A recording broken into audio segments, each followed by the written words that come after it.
Pakinggan na lang natin muna. Sige nga. Si Secretary Boying Remulla tungkol sa pagsuko kay Duterte sa ICC. Ayan. Baka dito maliwanagan tayo, ha? Sige nga. Kasi may paliwanag siya. Bakit ba natin siya isinuko sa ICC?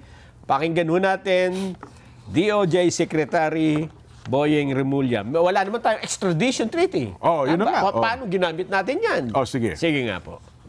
Kasi hindi ho natin pwedeng gamitin dito sapagkat hindi tayo pwede mag-file ng extradition dahil nasa atin po yung tao. Ang extradition po na sinasabi ng batas ay yung court o yung arresting state, yung state pala na may warrant, ang mag-file ng extradition sa Pilipinas.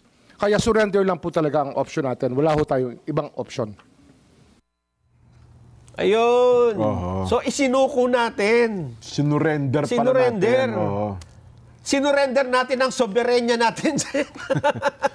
Di ba?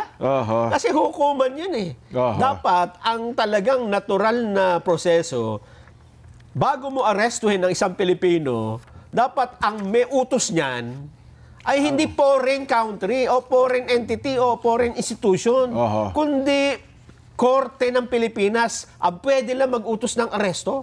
Hindi ba? Ang problema, ang Korte ng Pilipinas, wala namang inuutos na hulihin ang Pangulong Duterte, kundi ang ICC, ang Korte ng ICC. Kaya nga may proseso dyan na kapag kami natanggap ang utos, na pag-aresto, idadaan mo muna sa hukuman.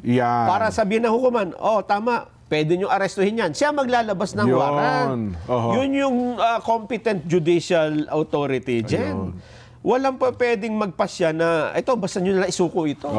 Diba? Mayroong punto sa abad ng huli kayo na sinasabi ni, yun daw, sa Pilipinas, kasi hindi naman talaga, amin natin naman si Secretary Boying na ang DOJ hindi isang korte. Pero sa ICC daw kasi, kinikilala ng ICC na ang DOJ, anong paliwanag niya? Na ang DOJ isang competent judicial authority.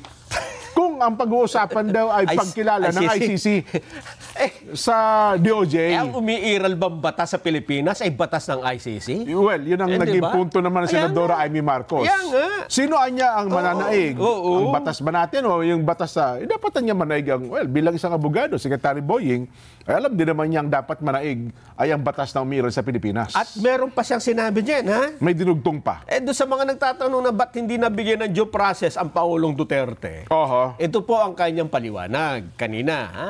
Pakinggan po natin. Dalawang distinct. Kasi ang due process po dito, yung sa issuing body, yung nag-issue po na warrant of arrest if they observe due process.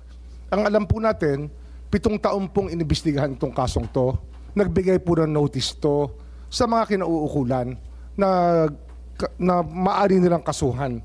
At pinayagan sila sumagot. Alam ko po yan na binigyan sila ng notice, may mga tanong na binigay sa kanila, pinayagan po sila sumagot. Kung ayaw po nila sumagot, 7 taon ito sa ibang bansa, hindi 7 taon dito sa Pilipinas. Opo, habang tayo po isaklaw ng ICC. Hindi pa rin saklaw yan sa ating batas. Kasi sa ating batas. Habang tayo po ay saklaw ng ICC, binigyan na po ng due process yung mga tao. Madam Chair. Yes. Ayun. So ICC pa rin ang masusunod para kay Secretary Boying. Doon sa due process na pinag-uusapan.